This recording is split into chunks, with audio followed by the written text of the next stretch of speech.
और इस बीच एक बड़ी खबर आ रही है। कानपुर की बांसमंडी इलाके में आग का भीषण कहर देखने को मिला है। बांसमंडी इलाके के एआर टावर में भीषण आग लगी है। फायर ब्रिगेड की गाड़ियों ने कड़ी मशक्कत के बाद आग पर काबू पाया है। अभी तस्वीरें आपको हम दिखाएंगे और सीएम योगी ने इस घटना का संज्ञान भी लिया है।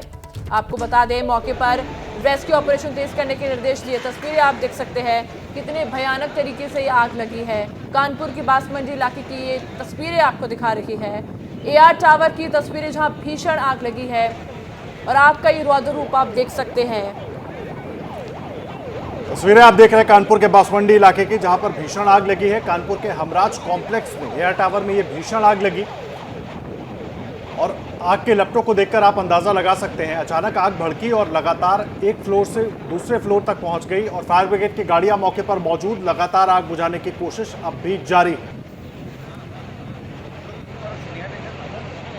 अगली खबर उत्तराखंड से, जहां की पौड़ी में गंगा नदी में 2 लोगों के डूबने की सूचना मिली तो एसडीआरएफ ने ऑपरेशन शुरू कर दिया।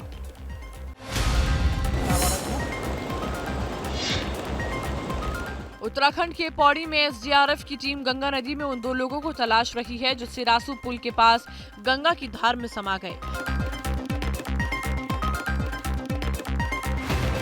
एसडीआरएफ को सूचना मिली थी कि गुलर इलाके में सिरासू पुल के पास 24 साल का एक युवक और 12 साल की लड़की गंगा में डूब गए। इसी के बाद फौरन एसडीआरएफ की टीम पुलिस के साथ मौके पर पहुंच गई और दोनों की तलाश शुरू कर दी। डूबने वाला युवक और लड़की के रिश्ते में चाचा भतीजे बताए जा रहे हैं। दोनों कोई सामान खरीदने गुलो मार्केट आए थे। गंगा किनारे चप्पल और बैग मिलने के बाद दोनों के डूबने की आशंका जताई गई और फौरन एसडीआरएफ को सूचना दी गई। दोनों की तलाश अभी भी जारी है। गंगा में डूबने वाले युवक और उसकी भतीजी पौड़ी गढ़वाल जिले के ही रहने वाले हैं।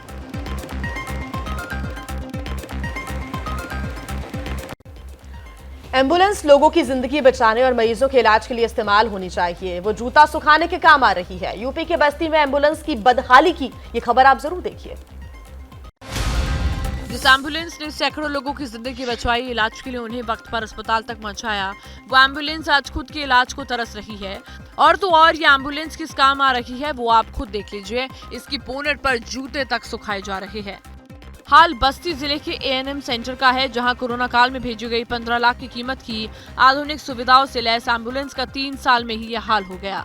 बैटरी समेत इसके कई पार्ट्स खराब हो चुके हैं, जबकि एडवांस लाइफ सपोर्ट सिस्टम लगाए जाने के बाद भी इसका इस्तेमाल 108 के बजाय सीधा सीएमओ स्तर से जरूरतमंदों के लिए होना था। बस्ती के अधिकारियों से पूछा गया तो एम्बुलेंस का रजिस्ट्रेशन न होने की वजह से उसका इस्तेमाल न हो पाने का तर्क दिया। तब मामला सीएमओ तक पहुंचा और सीएमओ अब जांच और कार्रवाई की बात कर रही है।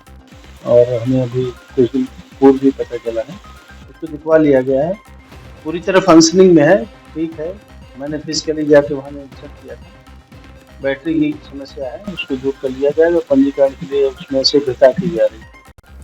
देखिए, यूपी के चित्रकूट में रामनवमी के भव्य नजारा देखने को मिला, जहां घाट पर 11 लाख दीप जलाए गए।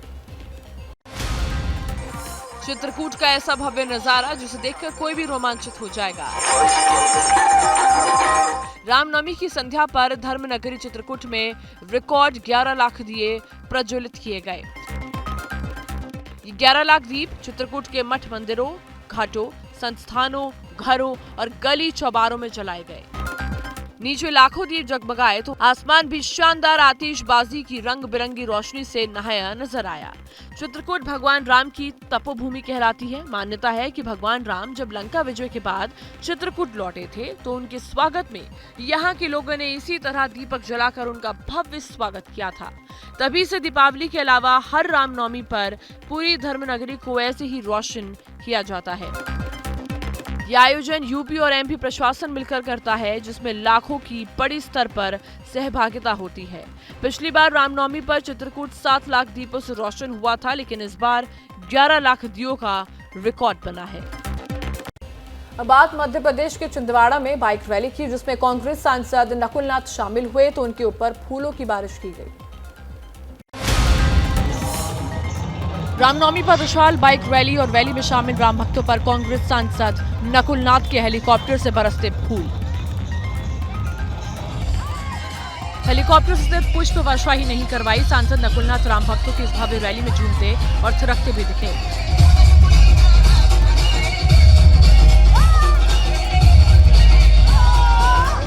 रामनवमी की इस रैली में झूमते हुए नकुलनाथ ने श्री राम के जयकारे भी खूब लगाए। इससे पहले नकुलनाथ आदिवासी बहुल आंचल कुंड पहुंचे और धुनी वाले दादा दरबार में मत्था टेका। इसी आंचल कुंड वाली एमपी का छिंदवाड़ा कांग्रेस के दिग्गज और पूर्व सीएम कमलनाथ का गढ़ कहा जाता है और उनके बेटे नकुलनाथ का संसदीय क्षेत्र है। मध्य प्रदेश में इसी साल विधानसभा के चुनाव होने हैं, अगले साल देश में लोकसभा के चुनाव होंगे। अब ऐसे में चुनावी माहौल के बीच नकुलनाथ का ये अंदाज सुर्खियां बटोर रहा है। जैसे ही घड़ी का काटा दोपहर 2:30 पे आए, बबीता जी का दिल सास बहू साजिश के लिए मचल जाए। और ये है इनकी बहू, पूरे दिन ऑफिस की टेंशन हो जाए गॉन जब ये करें अपना फेवरेट शो फ्री टाइम पे ऑन।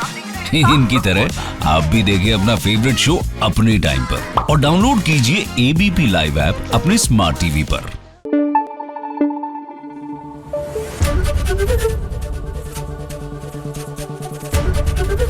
एबीपी न्यूज आपको रखे आगे।